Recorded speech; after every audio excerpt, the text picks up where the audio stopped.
I can blow out my legs whenever I want. You're welcome. Never say I didn't give you anything.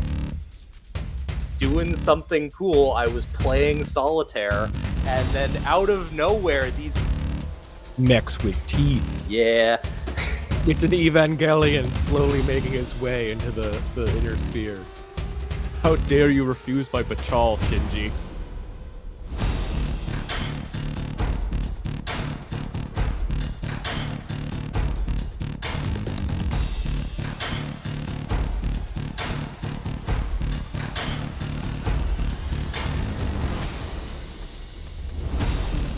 Welcome to the Odysseus Legion Podcast.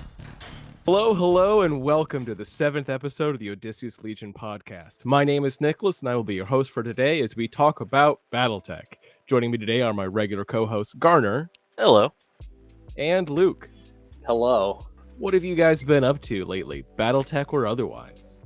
Well, I've taken a little bit of a break from doing some BattleTech stuff and switched back to working on some Horus Heresy stuff, but now we're about to be starting the new season of the Solaris monthly league at the local game store, and I've been farting around with different mech combinations, so we're allowed to bring 3 different chassis to use throughout the year. I am in finals hell right now. So next week is finals week. This week projects were due for school, so I have just been suffering is what I've been doing. You've been suffering, Garner's been suffering, I am just now entering the suffering because, spoiler alert, Garner caught the flu and he gave it to me. You're welcome. Never say I didn't give you anything. Aww. You've given me a lot, and I am very grateful for everything other than this. Yeah. We've been having some of our northern territory appears to be coming down with the plague, and as the person who is living in Ithaca right now, I have been spared so far. We will see if this continues, or if I too end up getting piloted by like flu virons next week. That would be kind of cool. Was it going to be like the gas station sushi from Futurama, or the gas station sandwich sushi? Or fries getting controlled by the brainworms? Yeah, I think that may be happening to you guys. So like, we'll check back on what your elos are doing at the end of the week and at the end of the month, and we'll find out if BattleTech players can use getting sick as a performance-enhancing drug. The mech enhancement kit. Yeah. Now, besides that, things that are directly BattleTech related, we are going to be doing a Merry Mercenaries Day on Sunday. Wait, Sunday or Saturday? Sorry, my brain is just telling. Fucking shambles. We are going to be doing a Merry Mercenaries Day on Sunday, December 28th. This is going to be an entire day of BattleTech at Cantrip Cards and Games in Ithaca, New York, starting at noon with some Learn to Play. We'll be doing 2 salvages. You are too sick to be doing this. Let me do the plug here. Okay, Sunday. Cantrip I'm too sick. I'm not even sick. But Wacky wave inflatable arm flailing tube men. Wacky wave inflatable arm flailing tube men. Okay, we're cutting all of this. That's not your call to make. We probably should. Anyway, the plan is Sunday, December 28th at Cantrip Cards and Games in Ithaca. We are going to be doing BattleTech all day. There will be Learn to Play events at noon. There will be salvage events starting at 2 o'clock and 6 o'clock in the afternoon. We're going to have a mini exchange in Secret Santa that will kind of be going all day. I'm assuming we will have open play tables for people who don't want to do salvage and want to do something else. It's going to be a fun time. Yeah, it's an entire day of basically celebrating BattleTech Cantrip Cards and Games has been great, loves having BattleTech players in, so you can come, you can just do the mini exchange. We're asking people to bring any extra minis that they don't want, that they can just exchange with people. Maybe you got one of the newer Force packs, you like 3 of the mechs, and you really don't like one of them, and you can see if you can trade that. The Secret Santa sign-ups are going to be open until the 13th, Saturday the 13th. I want to give people at least 2 weeks to paint everything out. There's no requirements in terms of quality of painting. And where can they find the sign up, Nicholas? The sign up is on our Discord. Link in the description / our website, and when this hits YouTube, there'll be a link in the YouTube thingy as well. Description. No painting requirements. We just ask that you make a sincere effort to make a mini to give to somebody that you think they will enjoy. The following weekend, we've got the Invitational. Woo! Yeah. So we haven't. It's not been publicly announced yet, but we'll announce it when this hits or before then. This is the announcement, Nicholas. This is going to be the announcement. We are going to be doing an invitational tournament. So anyone who has won first, second, or third place in any of the Iliad leagues, including the one that's going to be ending towards the end of this month, is going to be invited to a tournament. They may extend some extra invitations out depending on how many people are actually able to make it, but it is going to be a tournament day, some exciting stuff and open play and start of a new, either the first. In addition to the invitational tournament, there's going to be the start of the first Iliad season of the year with the new 2026 rules. Will that also be included on the Invitational, or are we still using the old rules on the Invitational? The Invitational is going to be the last use of the 2025 rule set. Okay. Yeah. Other than that, I'm also signing up for that Solaris League, and I got my list approved already, which is impressive. Yeah, it's Dragon got that through fast. Yeah. No, I sent it to Dragon, the guy who's running it. I've got a Menchen with dual snub-nose PPCs, a targeting computer, and a supercharger. Oh no, that thing is so mean. Sir, it's a mask. The mask. Pardon me. You can blow out your legs. I can blow out my legs whenever I want. Not can, will. That's the difference between them. I've got a...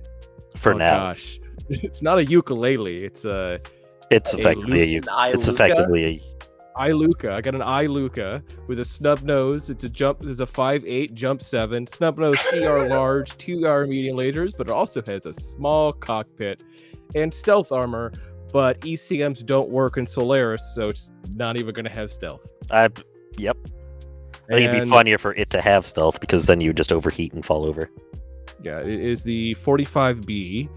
The Menchen is the MS1-OF, and last but not least, a good old Grasshopper, because I wanted something that was just kind of a solid beef. This is the GHR-5N, PPC and 4 medium lasers, 464 max armor. Oh, that thing is mean. I've used it before. It's just... It's a brick wall. Yeah, it's not a clever mech. It's not a fast mech. It is just beef, and it advances at you and it punches you to death. It's really fun. Yeah, the way they've done these Solaris rules, there's a bunch of equipment that you can bring but doesn't work. Pulse lasers don't have pulse. You can't bring any clan. One of the more interesting rules, though, is ranges are doubled. Okay. Yep. Yeah, because Solaris is supposed to take place. It's a shorter time scale in a smaller field, right? Yep. So ranges are doubled. So that Grasshopper, the medium laser, which is normally 369, becomes 612 18. But also, the snub nose have a short range of 18 now. I don't like that. That just makes him public enemy number 1. So I'm not too concerned about it. Yeah. I wanted a blend of, okay, here's the the kind of min-max meme mech. Here's the way too many quirks, what's going on, jump 7 mech, and then just a grasshopper. Yeah, it's let's put very it this way. much- That mention is going to be like the Hunchback 5S was last time. Yeah. Yeah, people are gonna hate it. And But just try to delete it out and as soon as Probably. possible. I and mean, then I'll have the grasshopper, and people can try to delete it, but it's a durable little thing. my concern there would be the 5S is like, it's takeable. The problem with the Menshen is it operates on cruiser mentality, where it can outrun anything that can kill it, and it can outgun anything that can find it. It's Except with how small the maps are, with the that's double true. range, you can't escape. Yeah, I suppose. If 18 hexes is tight, but that's still you can kite people for a while, and it's got max armor for a 55 tonner, so it can take some slugs before it goes down. Yep. Really, the way you kill it is you just wait for the mass to fuck up. Yeah. Like you just like, all right, No, just 'cause roll there's the two. Roll the two. The way that Dragon runs the Solaris is that instead of rolling for initiative, you deal out certain initiative cards, and Mhm. depending on your placement in the initiative order, you get different bonus powers. Okay. So, like, if you go if you have to move first, you have 360 firing arc. If you move last, you can walk through people at +1 to your movement cost. It's a unique, really fun system that is the way I phrase it to Garner was there's a lot of heart, there's a lot of good intent. Like, it's just designed to be fun. There's some questionable things about it sometimes, but like whatever. It is a beautiful kind of just like, we're here to pretend to be Solaris fighters and do some We're just here to wacky grind. things. Yeah, and it works. It Yeah. works that way. Yeah, I mean that's one of the things about gladiator formats. As long as the turnover is relatively fast and you don't have games turning into staring matches, it's pretty hard not to have fun. Yep. All pilots have to be 4/5. So, like, for example, if that Menshen gets hit for 20 damage in one turn, it's probably falling over. No, the Menshen will be fine. It's Not the Menshen. Iluka. Yeah, Yeah, the Iluka is the the Iluka. problem. Yeah, the Iluka. I Yeah. had brain fog. Anyways. It's funny, I picked it because I was like, oh, jump 7 with the snub, and some interesting things. This is different and quirky. This might make sense. And then Garner looked at it as like, it was stealth armor. It's like, nope. It's a small cockpit, right? Nope. Both things are a surprise, and it's just I picked And the it snubs as in the something- head. Yeah, I picked it as something that was like kind of interesting, wacky, and different, and everything Garner pointed out was just like, that fits what I want. Yeah, your list is very much what if we got all of the really deranged stuff that came out of the Trinity Alliance years of the Confederation. Well, that Grasshopper's a little earlier, but everything else is Trinity Alliance, and that's also the Grasshopper I know is on the Capcom list for a while. But then I've got a Grasshopper 6K, so it's just pulse lasers that don't actually get to pulse. But whatever, don't care. It's still a almost max armor Grasshopper. Is this the one where it's the streak and the... Streak in the head? A streak Yeah. 4 in the head? Yep, I Yeah. know this one. I've used it before. It's good. And then I'm bringing the Thunderbolt 11S. So it's 4 machine guns, some ER mediums, and a larger bore laser that I can't remember off the top of my head because I have brain fog. And then Got an ERPPC, Garner. yeah, that's a large bore laser. I am this out of my head. I have Megamech open on my phone right now, and I am helping these two jokers along. Yeah, I just realized I have not Mega Mech, but Mech Bay open, like the app or whatever installed, and I just like, I have it open on another screen. I should probably pull that out. So I was considering bringing the Argus 4D because a Rack 5 is annoying, but I didn't want to be dumping my LRM ammo forever. Yeah, 12x minimum range is rough.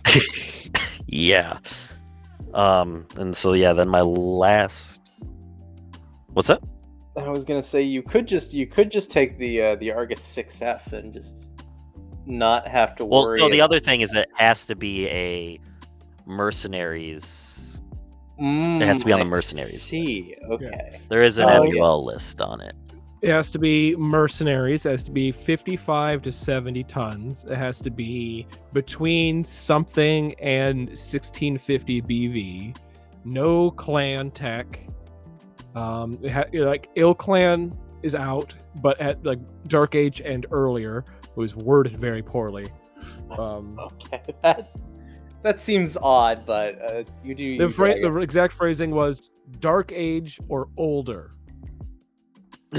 Okay. Ill Clan is out, and I'm like, I had to pause for a second. It's like older. Okay, so mechs or Dark Age or older. So anything prior, Dark Age or prior. Got it. Okay. Yeah, whereas that's not. I read it as supposed to be Dark Age or Ill Clan, but whatever. All my stuff's legal in Dark Age, so I didn't care. Oh yeah. Okay. So anyways, the last thing I've got is the Ossoul 8E. Okay. Again, pulses don't pulse, but I got fists, baby.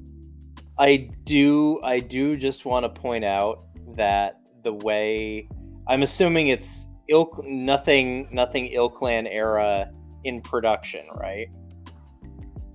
Well, I mean, it's nothing in the Ill Clan era availability.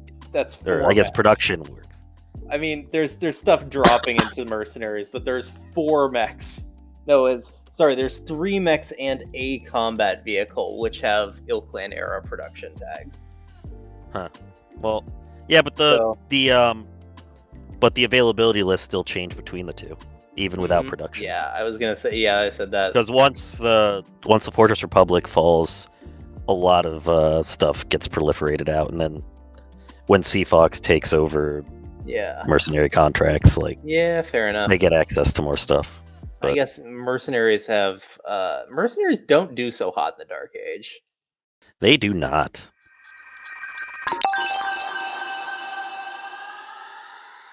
The inspiration for this podcast came from standing in the parking lot of the venue for an hour or more after a BattleTech event, just talking about the game.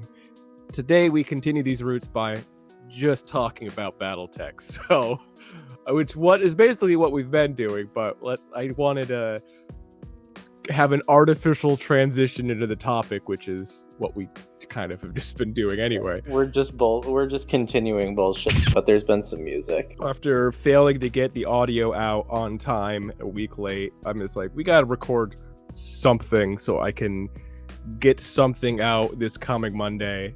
I don't want to miss another deadline, and being sick, as soon as this is done, I'm texting work and being like, yeah, I'm not making it in tomorrow. Next time we need to do one of these, I will have my kind of flu shot.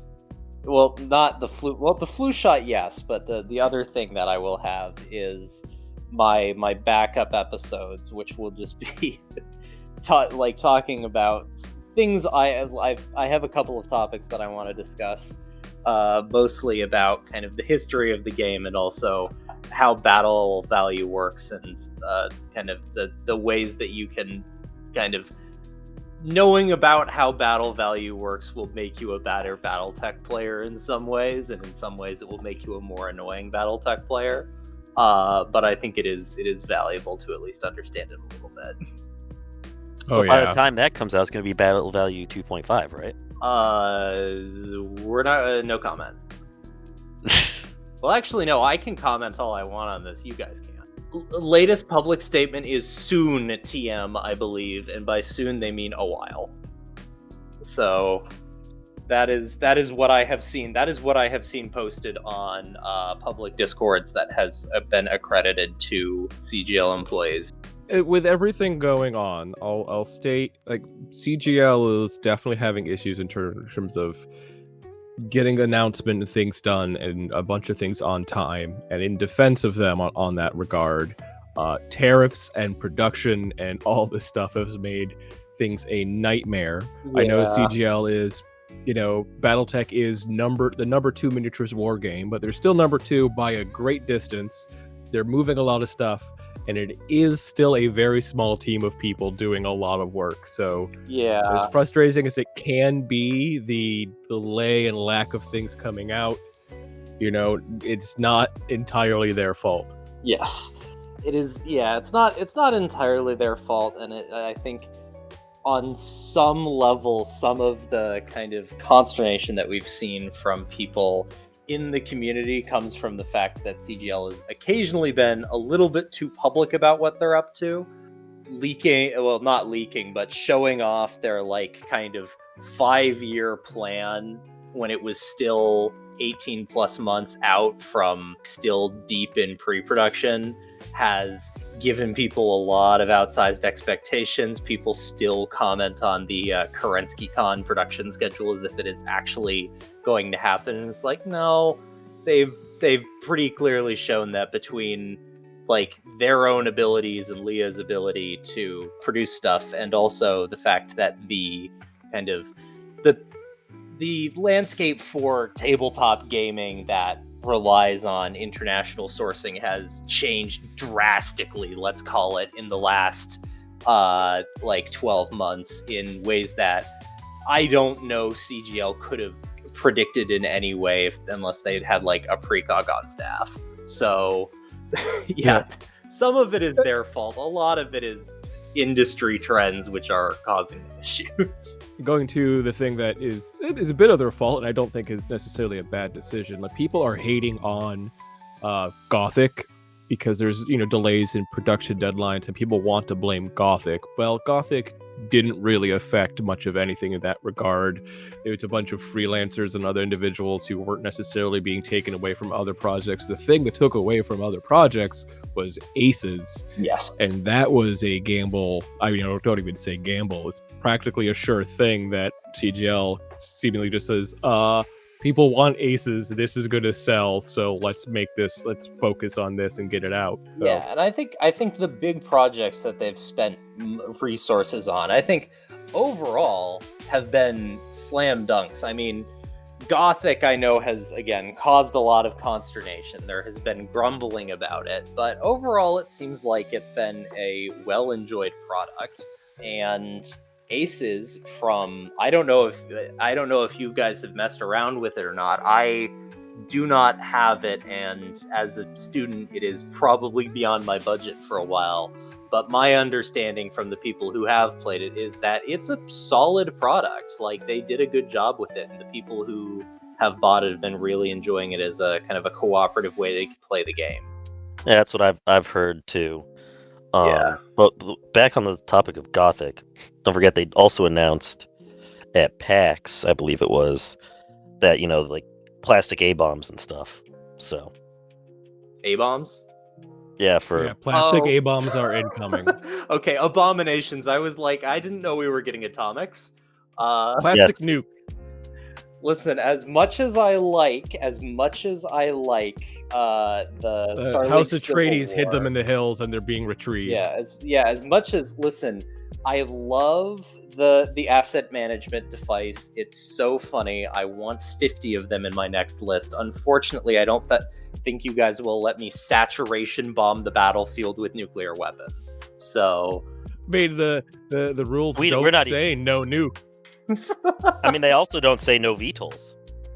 Yet. Yeah, I was very confused by that. But yeah, the abomination, it did well enough that the abominations came out, and that was my one critique with Gothic Box is it got pitched as this here we're gonna do this kind of crazy giant robots fighting kaiju in this kind of evil dark Gothic setting, and then all of the kaiju, which are, to my mind are kind of the selling factor of this, are just like paper tokens. I thought that was a big ball drop. Because like even like with the other, like with like Aces and with Mercenaries, when they released those, like they came with, you know, non-mechs. Yes.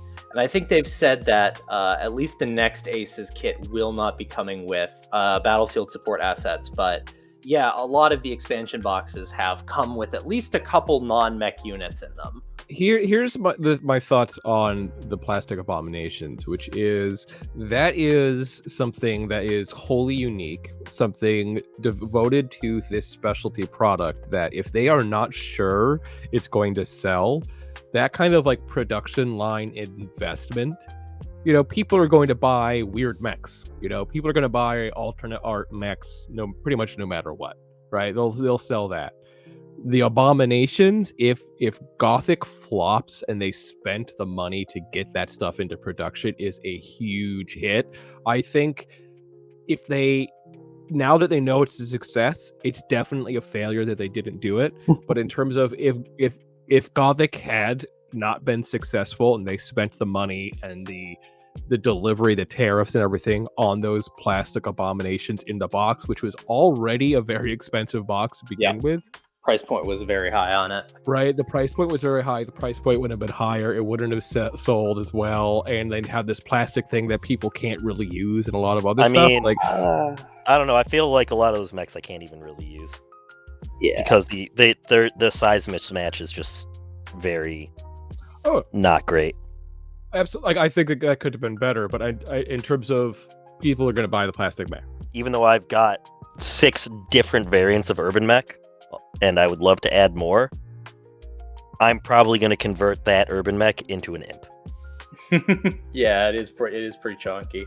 I mean, I think I'll push back on the idea that it would have been a gamble, just because like there is exactly one like a time of war module that I ever hear about BattleTech players talking about, and it's Necromo Nightmare. The market has been there and unrealized for years for weird horror-themed sub-mech units, and I think they could have easily sold, like, because it was what, like 9-10 mechs in the box. I think they could have easily dropped like 2 mechs and replaced them with even like 2 to 4 stands of abominations. I'm just trying to explain the gamble I think they were making. I'm not necessarily agreeing with their end choice. Yes. Yeah, I can understand that, but I think people would have used them for something. I don't think we needed 5 different capes. Yeah. And knee pads. Yeah, fair enough. Or an Atlas. Not to be like, I have one criticism of the Gothic box and then have a bunch of criticisms of it, but the Atlas is, I think, it was an interesting like experiment that they did in terms of like modularity in sets. I think it's a cool idea, but ultimately, yeah, it's a lot of extra plastic to the box that you can't really use because most of the parts are not interchangeable, and it also completely screwed up the salvage boxes. Yeah. Yeah. Because even if you're not like us and you're like the sort of freak who actually wants to use the salvage stuff right out of the bat, you usually want to have the salvage distribution be such that if you buy 2, you don't have a decent chance of rolling the same thing twice. And with Gothic, it was...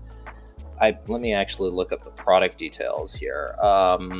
There were 13 individual things that could have shown up in boxes, and 5 of them were Atlases. Yeah, so yeah, it was 8 mechs total, and but there were 5 duplicate Atlases, and that's a lot.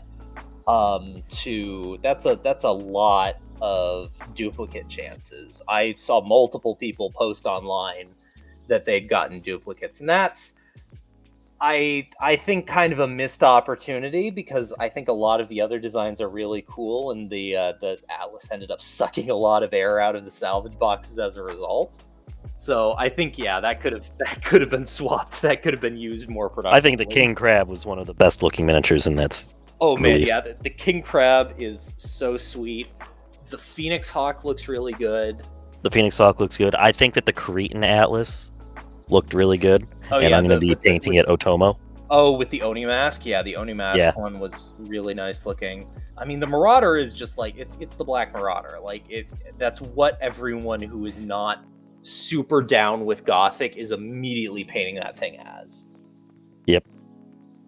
So, yeah, I For those of you at home, the Black Marauder is sort of like a legendary marauder that occupies a horror space in BattleTech.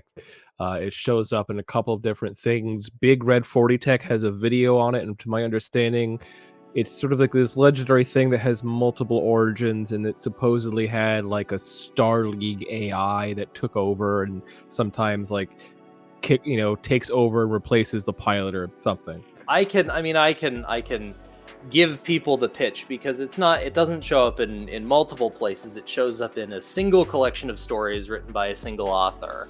CGL sells the entire collection as a single anthology called Marauder. It's quite good if you have not read it. It's a ghost story about a mech. It's an old SLDF mech that gets uncovered by some Federated Sun soldiers.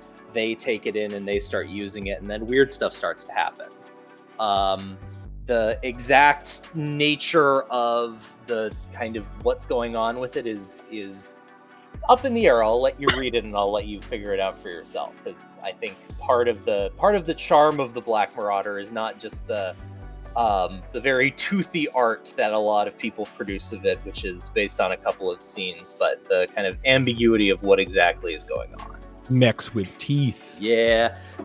It's an Evangelion slowly making its way into the inner sphere. How dare you refuse my Pachal, Shinji?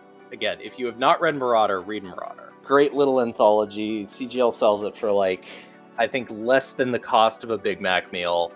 And it is definitely. Oh, we're using what's the scale? The Big Mac scale or whatever? Yeah. Big Mac index? Something I was like reading that. Units. No, I was actually reading it. There's actually a whole economic scale based on because it's the cost buying. of a Big Mac. Yeah. Basically the buying power it takes to get you a meal. Yeah. I was reading about that today. That's the only reason why I had to say something. Actually, that's what. Forget Big Mac meal. That's like the price of an hamburger at McDonald's. It's quite cheap. Now, they are going to be doing an anime box. If they do an anime box, we've seen the Timberwolf, which they have said is going to be for that, and I don't know how much I agree with that as the direction they want to go with it. I think I loved it. On one hand, yes. On the other hand, I think it would be really funny if they kicked the Hornet's Nest again and got sued by Harmony Gold for a fourth time. No, that particular lawsuit, as far as I can understand, can't come back up again. That particular one, but if they actually, I am surprised that Games Workshop hasn't done their no, because it's thing yet.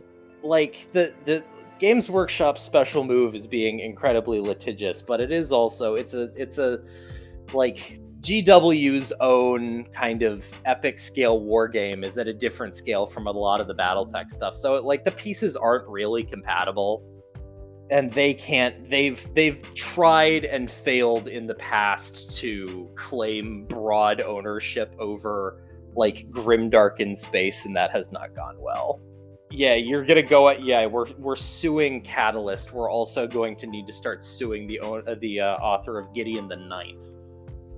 I mean, I want to sue Tamsin Muir just because has not released the next book, and it's been so freaking long. But anyways, I digress from this discussion. I have a question here, Garner. See if you can correct me on this. I heard that one of the reasons Games Workshop spells orc with a K is that they couldn't sue people to stop using orc with a C or something like that. So not really. Originally they created orc with a K as that's just what they were calling them. Yeah. Where they started going all litigious about was when they started changing Imperial Guard. You can't copyright Imperial Guard. Fine, they're Astra Militarum now. You can't copyright Sisters of Battle. Fine, they're Adeptus Sororitas now. Yeah. Well, so to deviate even further, a lot of this goes back to the Chapter House lawsuit, which this was before my time, but my understanding, again, this is me explaining things to Garner, a person who probably knows better than me what's going on, is that Games Workshop described but did not produce models for a large number of units for 40K and a couple of their other war games, and a couple of companies, one of the bigger ones being Chapter House, started basically producing backfilling GW's unfinished catalog. And that's basically also how Forge World came to be. Yes. Actually. Yeah, and the Games Workshop got litigious over that, ended up killing Chapter House basically with legal fees, but ended up losing big on that case because the courts found that they basically couldn't exercise copyright on a unit that doesn't exist with a very generic name. Yep. So that's there's that, but there's also like Games Workshop also has spelled Berserker with a Z basically forever, and I think that also like British. Yeah. Well, it's British, but also I think part of it is just search engine optimization. I hate the fact that because I have a bunch of Warhammer stuff, I will still spell Berserker with a Z. Well, I don't know if you guys have noticed, like when we're messaging each other back and forth, I put you in armor. I don't know. I spelled gray with an E. Oh, unforgivable, all of us. All right, so BattleTech, the game we should be talking more about here. Honestly, the thing that we should be talking about, and the thing that we've basically been talking about, is upcoming releases, because, oh boy, do we have some doozies for us.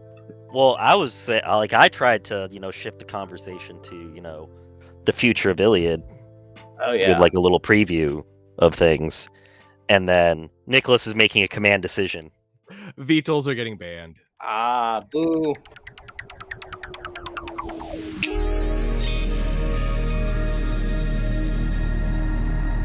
In addition to announcing that we are going to be doing the Invitational, I'm going to be discussing some of the new rules coming up. So during the Invitational, will be the beginning of a new season, the first of 2026.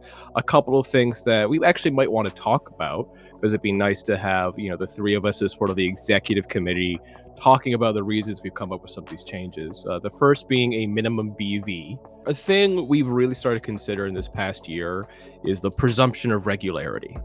There is, when you're playing this game with big giant robots, the idea is these are future space militaries using these pinnacle of future design war machines, these giant humanoid robots in these fights. It's what entertains people, so gets people to the game. It's what BattleTech is about, the main character. And we started a half of your force has to be mechs rule, just to sort of get this thing of, we don't want people showing up with one or two mechs and a whole bunch of other things. We have a bunch of people who really love vehicles, and I am a big fan of combined arms, but at a certain point, it's like the game is about mechs, and having a mech minimum, having a minimum BV helps force people into this way that most people want to play the game, which is bringing mechs.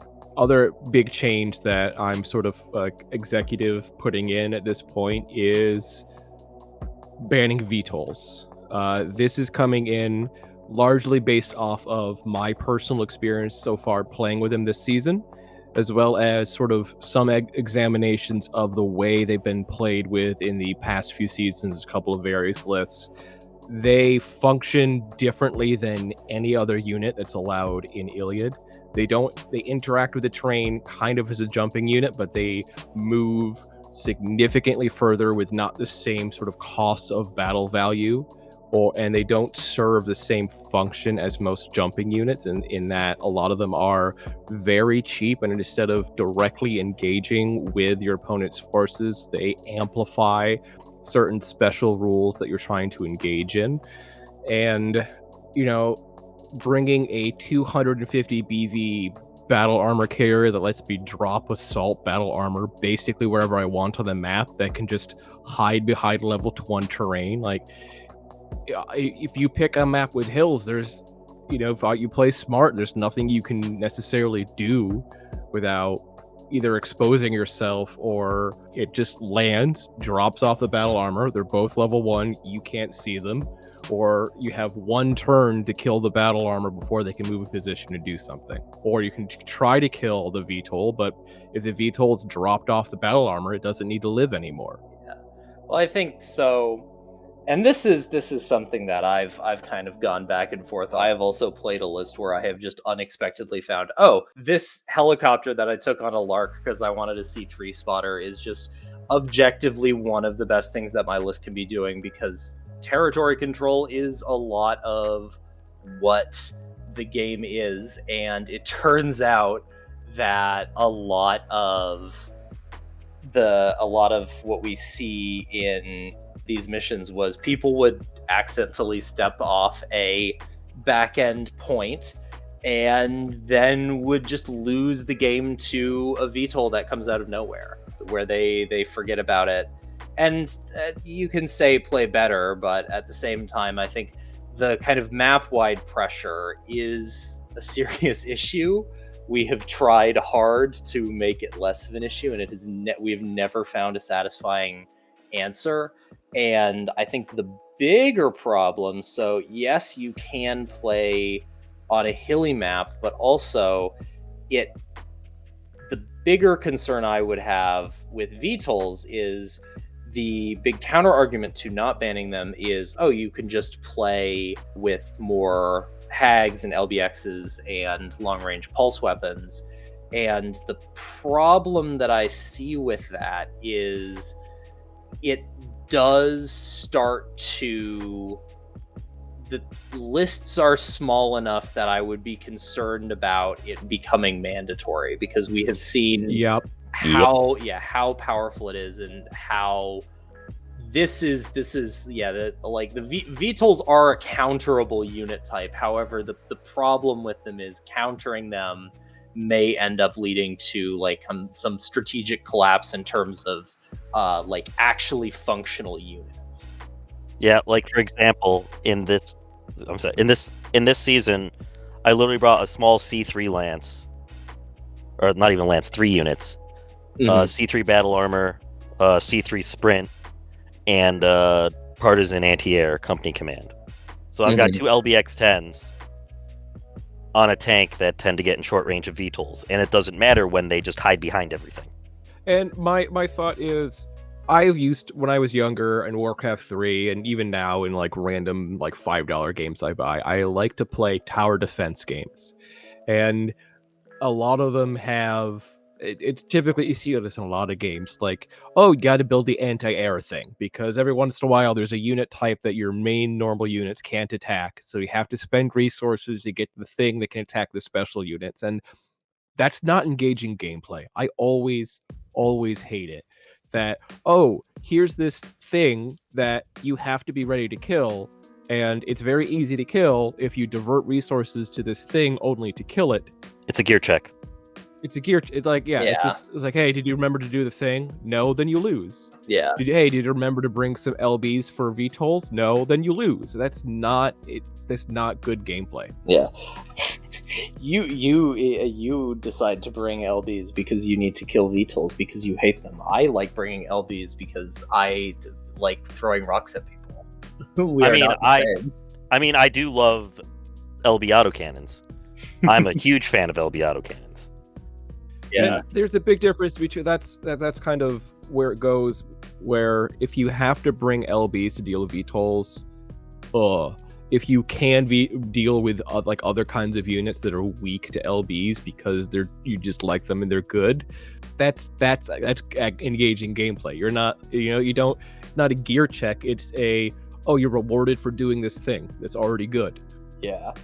But I think the bigger issue is, again, it's the objective control is just so strong in so many of the modes. I think we could solve this from a mission design standpoint, and I think that is something that we should revisit again in the future. But yeah, I do agree. I brought sprints at one point, and it hitting someone with the kind of constant threat of a backline cap or just like the constant pressure is Oppressive. It gets oppressive quickly, and I think pretty much every player worth their salt like looks at like some VTOL at some point and just goes, "Oh, this is so good. I need to use this until this breaks the game." And there's a couple of other considerations, which I make VTOLs. I don't think they're coming back. Is just number one, they have their own separate set of rules. They behave like no other unit, and there are a lot of people who I have found out have been playing them wrong. Yes. Experienced players people who are dedicated to vehicles who have been playing them wrong, and Yes. to see that happen so consistently, like, it's a challenge enough. I like combined arms. I think it's good in a competitive environment, but a lot of BattleTech's previous forms in competitive, like the trading card game, the clicky tech game, their downfall in no small part was VTOLs and vehicles in general. Yeah. And bringing combined arms in a sense that keeps the game enjoyable but doesn't overwhelm mechs is tricky. And I don't like VTOLs. They don't behave like other units. They have special rules. People are playing them wrong. I hate the gear check kind of like, if you can't deal with them, you lose. Mm-hmm. And it's also just a thing of, it's a way to try and win on list building rather than player skill. Yeah, I think that is. I will push back on that point because I've played a number of games against players who like were not previously familiar with VTOLs or hadn't come into it kind of thinking about them in a super competitive way. And I do think you can. What it does is it doesn't win the game on list building, but it does force your opponent to make correct choices early in the game. And if they do not make the correct choice early in the game, then that can snowball into kind of an unrecoverable situation very quickly. There are other unit types that there are other units that will do this to people as well, but that oftentimes is a lot more locked behind like low odds random chance than VTOLs end up being. And hovercraft, they have much more severe restrictions on movement, even if they're at like comparatively fast. They have to make more turns, they have to make more side slips. They have to pay movement costs to go up and down. Yeah, they basically just vanish if you hit them. VTOLs are weird in that, like, once you hit a certain minimum amount of armor, they kind of become strangely durable. And also the fact that rotor hits only reduce their movement by 1 is insane. But most of the time the rotors aren't well armored, but yes. Yeah, but you still you only hit the rotors on 11s and 12s, maybe 10s, 11s, and 12s. I don't have a sheet out in front of me at the moment, but that's just as somebody that worked on aircraft, that's a little silly to me. Yeah, it is. Here, I can pull the sheet up right now. And hovercraft have that what was it, like +2 or something to motive checks against them, so that you can slow them down. You can eventually just slow them down. Like, sure, they don't get the -2 from having flak against them, sure, but you also can kind of plan out where they're going to go. Mm-hmm. You can think tactically about it. Whereas, like, I know that one of my games I brought my sprint, and then I have a Ripper infantry transport for my battle armor, and I just was flying those around back and forth, just being alternating back and forth, going on objectives between them, and there was nothing anybody could do about it. So it's actually the rotor location is actually fairly large. Unless you have a turret, you get hit with a rotor hit on a 3 through 5 and a 10 through 12, and you still get the side critical location. So there's a lot of there's a decent amount of the chart which can slow them down. I think the bigger issue can, but slow them down in terms of you still have to hit. Yeah. Well, it's still only by 1. It's by 1. Going from 13 to 12. Oh no. Yeah, 13 to 12, and then. But the thing is, again, if you high roll with an LBX into it, oh boy, do they vanish. Yeah, if you high roll into anything. If you high roll into you could high roll into anything, and that could happen. Fair enough. But I personally, and I've been playing against a lot of VTOLs in Mega Mech recently. They tend to, if you can put a flak unit on them, there's a reasonable chance it goes down, especially because again, most VTOLs do not armor the wings particularly well. Was Princess playing the VTOL? Yes. So yeah, Princess is part of the problem with VTOLs, the way I've been using them and what I'm seeing them used. Mm-hmm. Part of the problem with VTOLs, the way I'm using them and the way I'm seeing them being used, is I'm sure Princess is probably engaging you more directly than a lot of players will. Like, I'm bringing my assault battle armor, who would normally have a move of 1, dropping them behind enemy lines, and I played Garner in a demolition scenario, and both of my battle armor, the Iron Hold assault battle armor, can kill a bunker in 2 turns. He saw that, realized it, and it's like, oh shit, and ran backwards. And they're just gross units that, if I didn't have that kind of like zoop them around movement, would be much less they have 1 movement. They can't mechanize. I'm not getting them to the other side of the map in anywhere near as efficient way without a VTOL. And if you put them in like a Maxim or something, like, I can at least see where the Maxim's gonna go and kind of plan to set up like a defensive position. You can't defensive position from a VTOL when it can just launch up into the air 5 levels, fly across everything, then lower down 4, and then you can't see it. Or C3 sprint that, you don't have to have line of sight to have something suddenly be able to snipe at short range, where you can't actually engage and attack the spotter unit that was 90 PV for the C3, and suddenly, like, my list last season, I brought a small C3 force, and if I had thought about VTOLs and brought a sprint, it would have been significantly more effective for barely any BV cost. Sir, my sprint is 157 BV. It's a base something BV, whatever it is. It's a base 80 something. Yeah, it's less than a shot of artillery. And while the minimum BV rule will do some of the work in getting rid of some of these things, the minimum BV is effectively a base cost, so that while we could change it on C3 or this or that, it feels like a better way to handle the situation of these units that are unlike anything else. It's just set them aside. Plus, in terms of the engaging concept, the play we want, if we're thinking about if this is supposed to be a frontline house force, a frontline, maybe not like elite, but like a mainline military unit from the clans, from the houses, from a mercenary force, they're not generally going to be bringing little cheap VTOLs for the most part. That would be, Garner, you can correct me on this in terms of military principle, but that would be sort of like a secondary unit, like a scouting force that would relay information to this main unit that'd be heading in. You're not going to have this, scouting unit moving along with the main attack force. I mean, you do, but they're way up in the air. They're not going to be. Yeah, you're not falling that. Yeah, you got a big eye. You don't have the in-person data collection like that. And if you do, it's more of an infiltrator setup for like painting targets.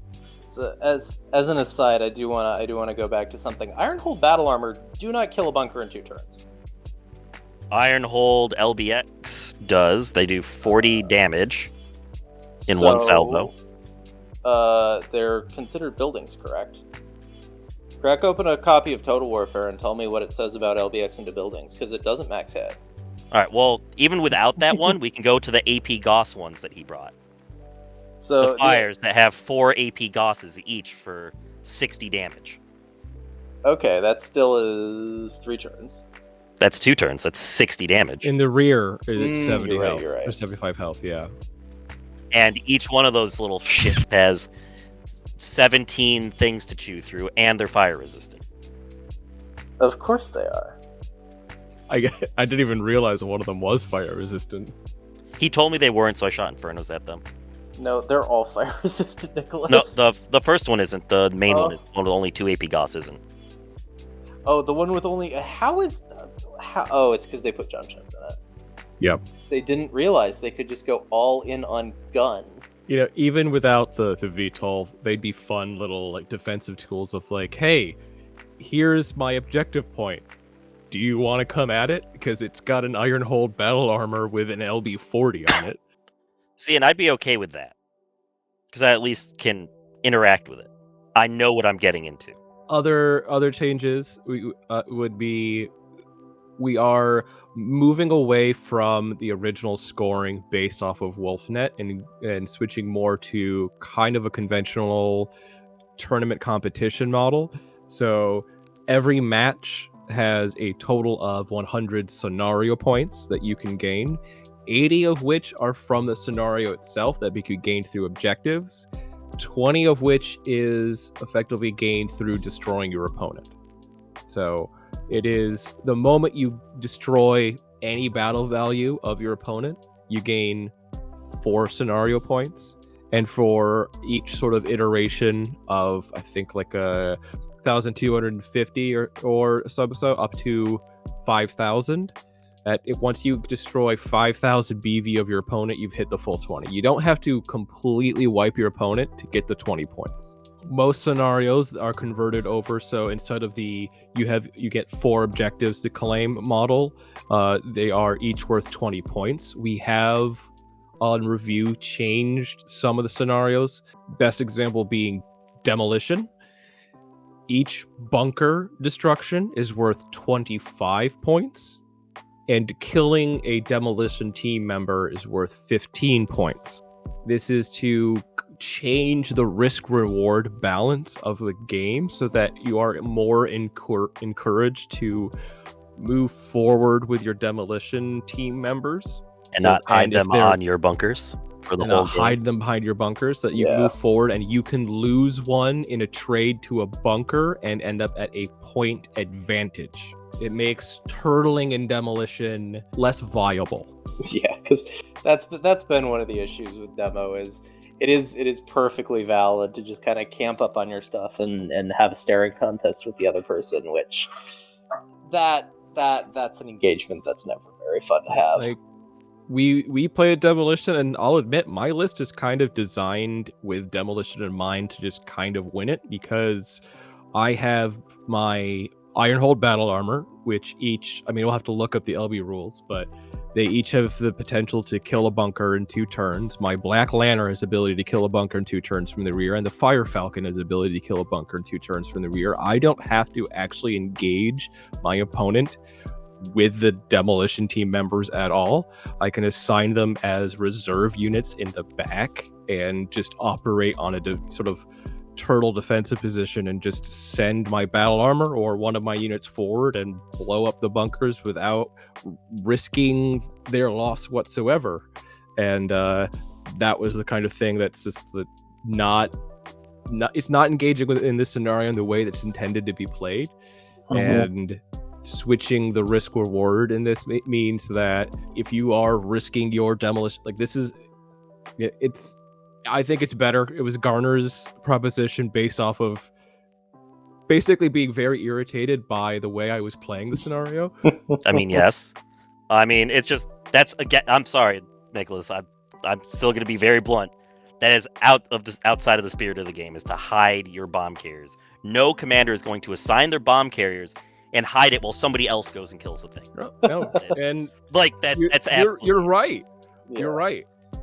At least when I hide my bomb carriers, it's because the bomb has been deployed and now it's a game of keep away. Yeah, see, that's fine. That I'm okay with. Say having forced you to tear your hair out with a tarantula. But one of my bomb carriers did eventually drop a bomb though. Yep, it did.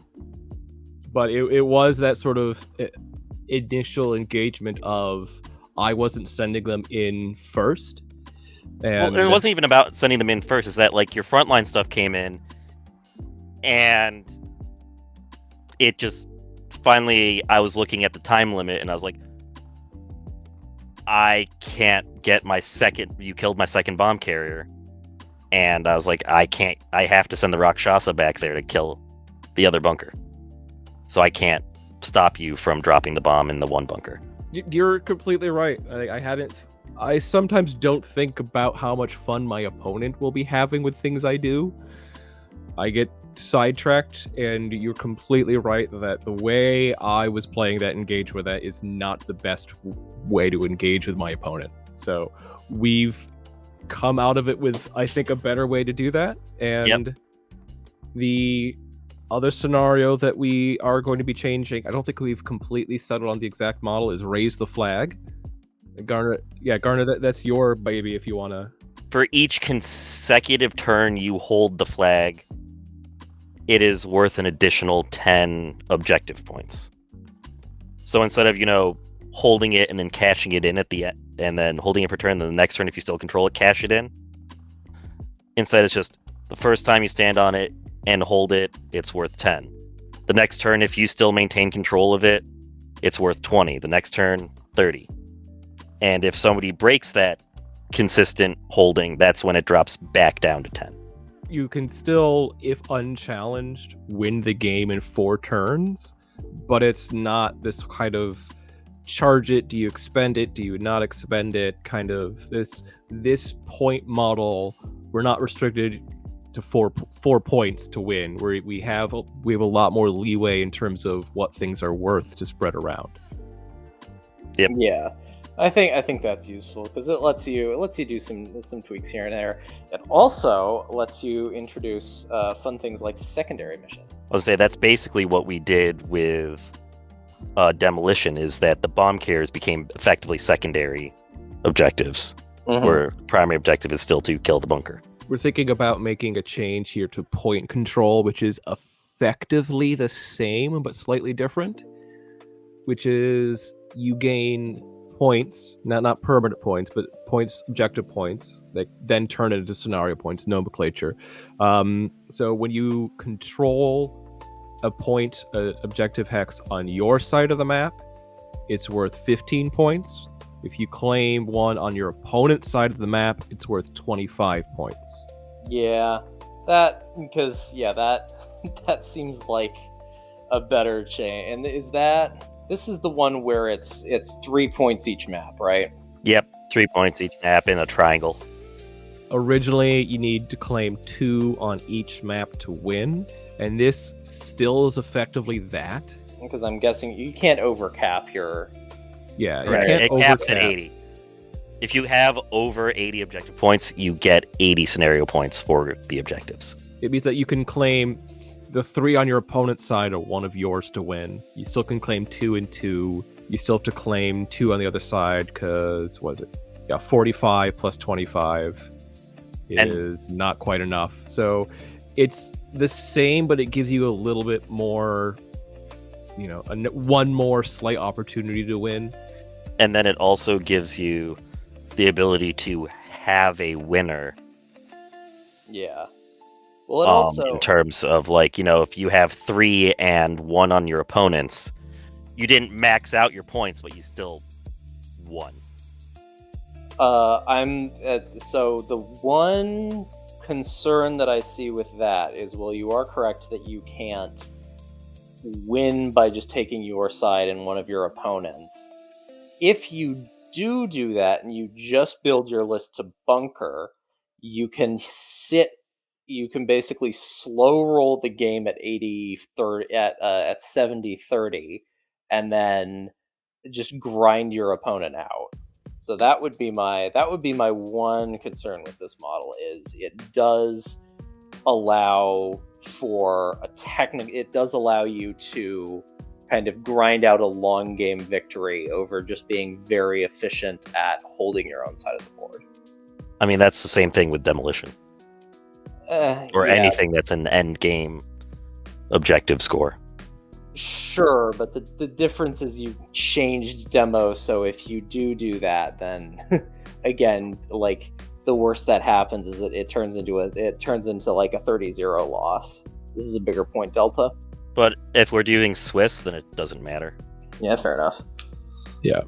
Which we are doing Swiss, then objective points. Okay. Yeah, tournaments will be Swiss and objective points. Legal, will still have the default of wins, then opponent wins, and then point score.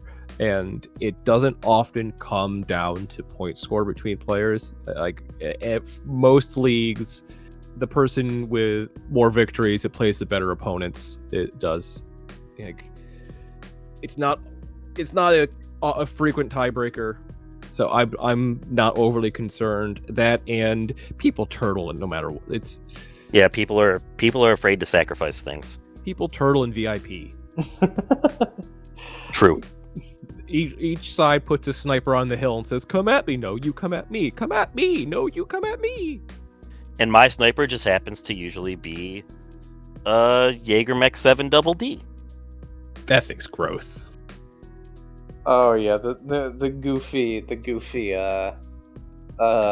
Ill Clan Upton Jaeger. version. Yeah. The Dark Age.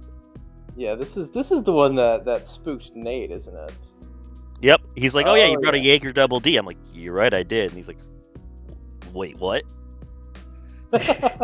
Speaking of units, protomechs have always been allowed, but the way the rules is written implemented them basically kind of made them non-viable. Yeah, that's true. So we've changed it now that basically protomechs count as infantry, right? The first 3 protomechs, like a full 5 point of protomechs counts as 3 units for both force and deployment, so that you're not, when you can only bring 10 units, if each individual protomech counts as a unit, then you're basically forced into 5 mechs, 5 protomechs, and then you have to deploy them all.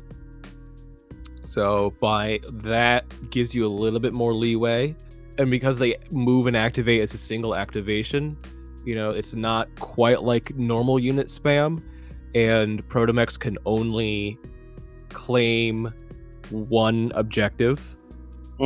So you can't spread them out and try to claim multiple objectives with a single activation. So you can't save them as the last unit in your activation sequence and then try to claim multiple objectives in that sense.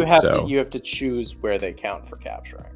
Yeah, I mean, you still have the advantage of you can move them to multiple objectives and pick one to claim. So you still have some utility and power there, but it's not like you can, say, move them around and claim 3 points in point control as your last thing. I feel like okay, here's the thing. Most protomechs do not move that quickly. I think they kind of top out at like kind of.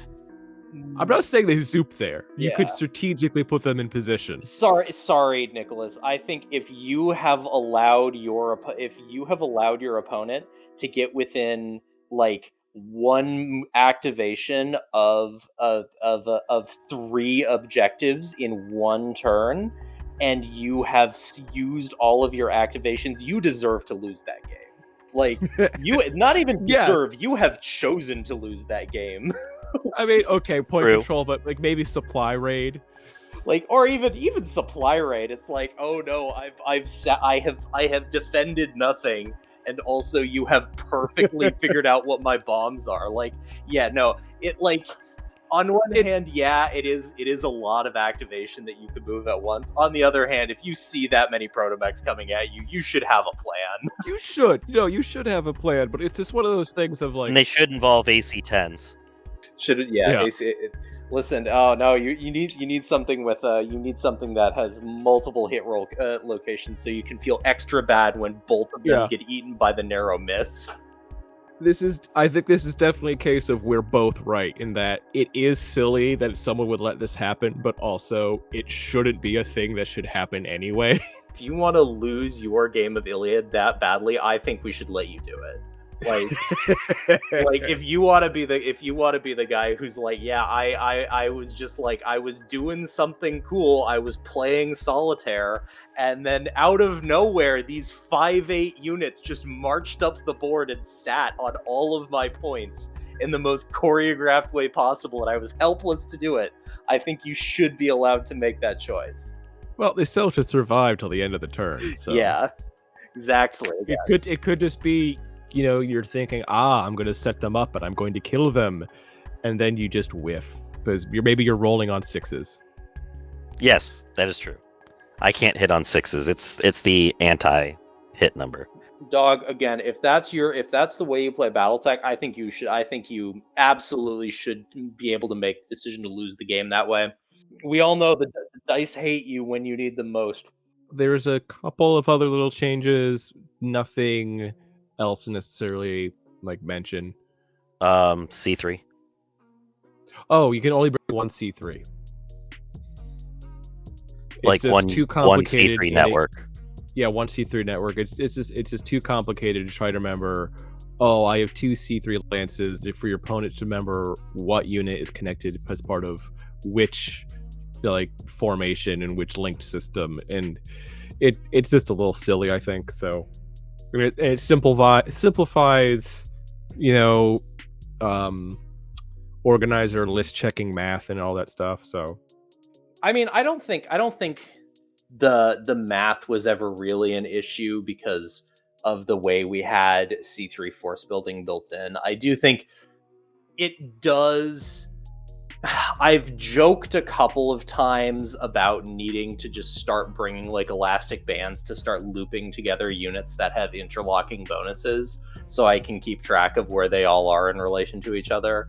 And I think that's the bigger issue with C3 if you've got multiple lists running around where your opponent's like, I know there's 2 C3 lists on the board right now. I'm not sure which one is which.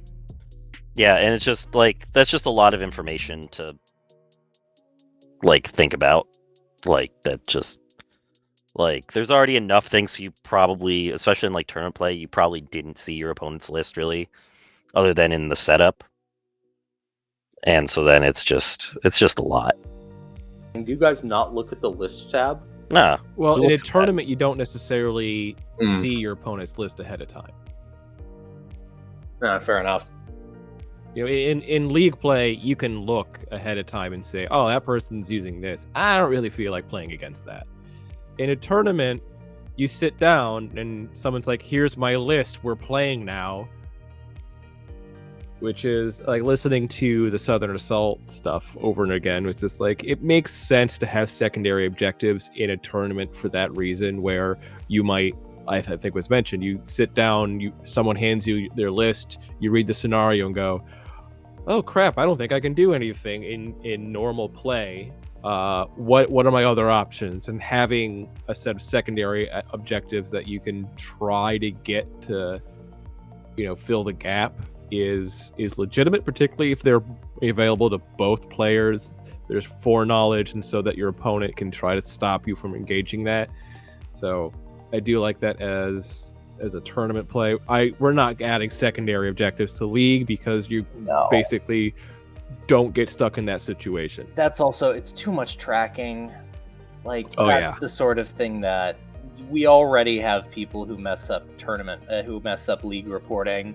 I don't need them to be fighting over what secondary objective they were playing at the same time. That'll just get silly. I mean, margin of victory is effectively a secondary objective.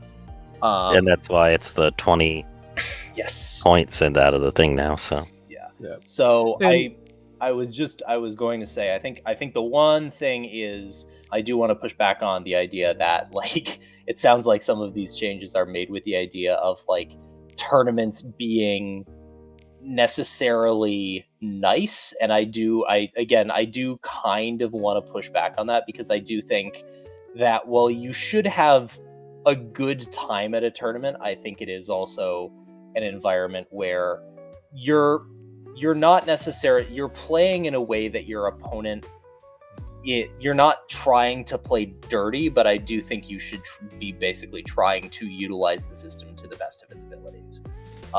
If you're in tournament play, and the idea of outside of like really egregious kind of clock weaponization, I think for the most part we should avoid trying to discourage strategies for the purposes of making tournament play friendlier. Well, it's not about making it friendlier, it's about ease of access. You can't build up a tournament community with... Yeah, fair enough. You have to get some new people into it.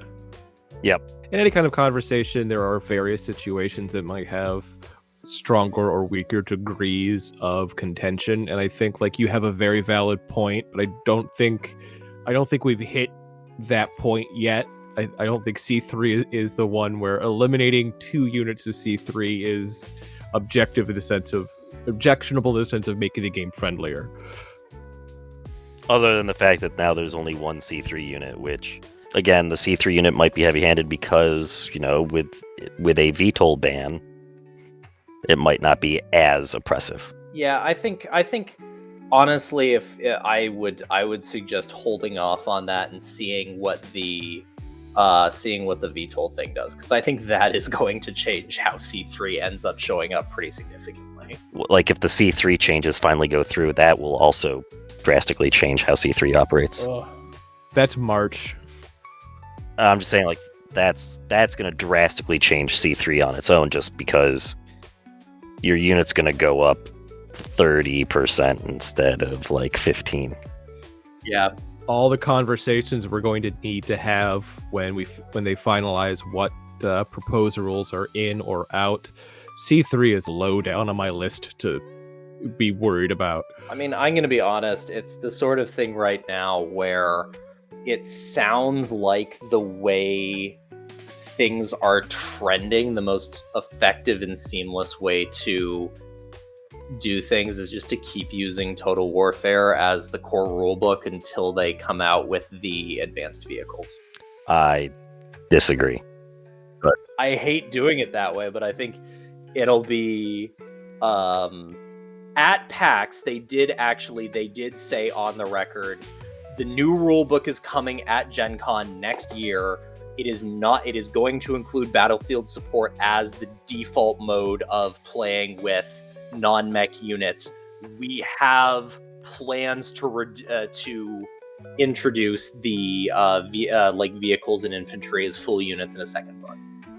So this is where, if I was feeling better and more energetic, I would be inserting just a freaking like futuristic Battlefield back like noise, just lasers, because many swears. Got it. It's gonna be honestly, that's an entire episode to talk about but the idea of what do we do, and what do we do as a format with combined arms? We either stick with Total Warfare, which I don't think is actually a good idea, because people are going to want the new thing, right? We're going to be losing new people coming into the game. Yeah, because some people just really love the side tables. Yeah. No, they've said that even if they go with the new side tables, the previous tables will be in the book as an optional rule, and I think if it's in the book as an optional rule, we're going to implement that optional rule just like we do other optional rules, and that at least think we have a pathway out of. Mm-hmm. But BSPs, yeah. You know, like, what do we do? Do we have people play with the new BMM and Total Warfare to try to get vehicles in? Do we eliminate combined arms? So I think part of this, and this is a conversation that's... Sorry to interrupt you, but I'm going to put this on the record. We're not adding BSPs. No. Our response is going to come down to what the hell does Catalyst publication schedule look like for the second book? Because if... At least a year. It's at least a year, okay.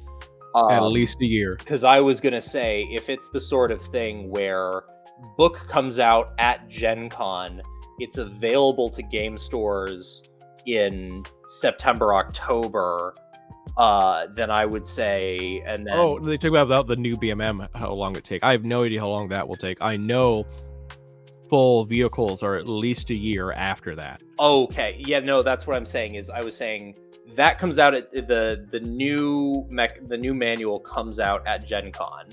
So I was saying if it's the sort of thing where the second book is following on like a couple of months later, I would say just whatever, it's halfway through the year, finish out the year, and then like upgrade to the new book at the end of the year. I don't think that's an unreasonable way to play it. Otherwise, I mean, obviously finish out the season, but it's also going to have to be dependent on what their release schedule looks like anyway, because if they're releasing it at Gen Con, I guarantee you we're not seeing it in game stores for at least 6 weeks. Because that's how all of their releases at Gen Con have worked. It's taken ages for it to filter out. Well, it's not just that. It's even like the turrets were at Adepticon. Yeah. There was a couple boxes of turrets at Adepticon. They just released. So much of this is, or like House Kurita, the boxes have been delayed for at least a half a year at this point. But so much of it is going to have to be based on what the release schedule looks like, what the actual finished book looks like. This might be a good time to bring up to you guys the secret project that I've been like trying to side develop. It's you've probably saw the little ad for it in the proposed rules document, Charybdis Moon. It is a planned narrative league. Okay. Which would take place at the end of 2026. So my plan would be to have only 5 seasons next year, with the last season being a narrative league that is still based on Iliad, but constructed with some sort of ongoing campaign narrative elements, a la Mercenaries and some other interesting things that honestly, if you're gonna do something like that, I would highly suggest just wholesale stealing from Mordheim.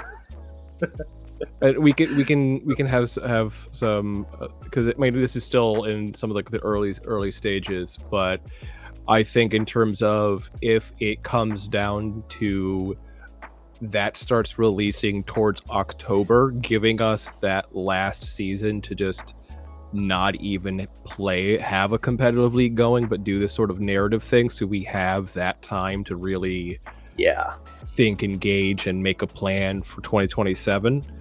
We can figure out what the vibes are in terms of and I mean, this is the other thing where it's like we have regulars, we can ask them what they want, because I think that is ultimately a decision that we can leave to the community as well. And to some regard, like if most people are like, I don't feel like buying a new book, then we can just keep on. That's another thing. Will people want to adopt the new book? I think enough people are shiny toy that there will, like, people once it disseminates. I think there are most of the stuff that we have seen so far is hot enough that I think people will want to play with it. I know, like you and I, like we all have, like, there's at least something in the like playtest where we're like, oh boy, this is a really big change, and I don't know if it's for the better. But enough of the rules are just like outright hot that I think people are going to want to play with it, especially like any of the survivability stuff is really good. A lot of the movement stuff is really good. Most of the equipment changes are really, really solid. All of that stuff is stuff that people are going to want to be using. I think people are going to want to like be with it. I think the bigger question is going to be, again, if it's a fall release, I think there's a reasonable chance there might be like a window of adoption where we can just go like, yeah, like we're going to be keeping with the old rules for a couple of months, and then we're going to be updating at this point in time. So if you want to play, this is kind of, you have like 4 months to buy the rule book and try out everything new. I think that's a position that we can probably take. But again, we can ask people. I think this is a live point of discussion that the community is going to want to have input on. And we're also just going to need to try it on our own too. Yeah. 90% of it, I think, is not objectionable. I think the things that are, I think, are kind of prima facie, kind of like you can, if you like go through the numbers, you can see, oh, this is not going to be effective, and I'm hoping that they are taking some of that feedback to heart. I know you guys have experience on the demo team, I have no experience. so maybe you have a different experience than I do. At least from the outside, from the public press I've seen, it does seem like they have been responding to player feedback about the playtest roles. There are going to be a lot of people who are going to look at kind of any rules movement, and they're going to be like, yeah, this rocks. There's also going to be a lot of people who, no matter what Catalyst does, and no matter what they've said previously, are just going to they're going to look at any change that gets made to the game, and they're going to say, this is not fastest BattleTech anymore, and they're going to go back to playing their intro tech campaign that they have been playing with the same 5 people for 30 years, and they'll be happy doing that. The playtest packet it's kicked a wasp nest, and unfortunately a lot of those wasps do not have kind of productive things to say about the way that the playtest is changing the kind of rules of the game. Luke, what do you know about the XP network rollout? Oh god, only what you've said, and from the sounds of it, it's been not great. It's been kind of contentious and just on a level of just like, hey, here's this thing that you can post events on. When your players sign up, they get XP points, and those can be used for discounts in stores and stuff. And it's like, okay, a lot of people are expressing concerns about how is this place making money to do this?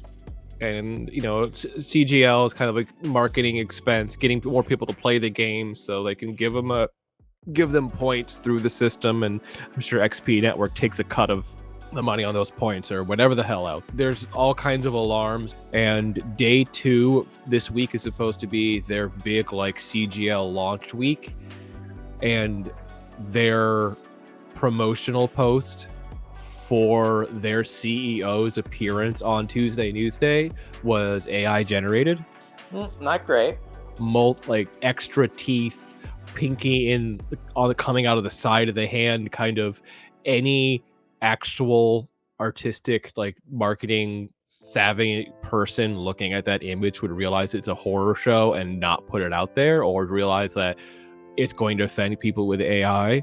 It's this kind of decision of that's the CEO putting out this effort as part of this major launch week with the biggest gaming company they've yet signed on with, CGL, and this is the sloppy mistake he makes. That it just shows a clear lack of concern for quality and care. Yeah. And a lot of people have been real turned off by just that, because if this is a CEO making this directive and showing this big effort that should have a lot of thought, a lot of effort put into it, and does this, then it puts some questions, because the actual website design itself is kind of really lackluster, and it just tells me that it really feels like this is just some kind of scam somehow that they're signing up with, and it bad mojo. I've lost any interest in working with XP Network. Yeah, it's I mean, it is one of those things where I haven't looked into it. I haven't looked into it too deeply as to kind of what it do. I think in my case, do they have anything for local game store support? Because I think that feels like the only thing I would use it for. Okay. So local game stores can sign up and can issue points, and I think it's still kind of in beta, so game stores would pay $1 a year, then at a certain point, or $1 a month or whatever the fuck it is, and go up to 20 at some point or something, because it would allow them to give people points for playing games at their store and other stuff. And it's I would bet money that it's going to just die off. Yeah. Well, we'll see. I mean, it doesn't feel far-fetched to me to envision that the company goes bankrupt and they find out that the CEO has been embezzling money. Like that's the kind of Oh. .com scam, like a scandal thing that just feels like what this company is running towards. I mean, it looks. I'm reading the press release on Catalyst's website right now, and the thing that this is reminding me of is play to earn schemes that NFT companies were doing. But it's not clear to me that they have where is the NFT? I'm expecting to get the rug pulled on an ape. So far, it's just game-based quests and daily activities. I listen, man. I post enough about BattleTech already. You don't need to try and pay me with I don't know XP points. Somebody described this as it's basically adding microtransactions to regular gaming. Yep. Sure, but where is the money going? Can you put money into XP Network? You can have people sign up for events and pay for events through XP Network. Oh, they get a cut from events. Got it. From ticket sales, yeah. Okay, so why would I don't know. I mean, again, maybe that will work if it turns into the sort of thing where if it's a way of unifying game stores across the country as into a single rewards program and also event software, sure, perfect, go for it. I know that, a lot of that stuff already exists. I don't know how it'll get adopted, but I guess best of luck to them and their not very, I guess, PR savvy executives. Anyway, there is if we want to do a sign off, there's a karaoke thing happening in Ithaca that I kind of want to get to before I get turbo sick like the rest of you. You'll probably get turbo sick from the karaoke. Go get your flu. You can join the rest of us in hell. Thank you very much, gentlemen, for joining me on a far more casual chit chat edition of this podcast. No problem. Yeah. All right. Have a good night. Good night.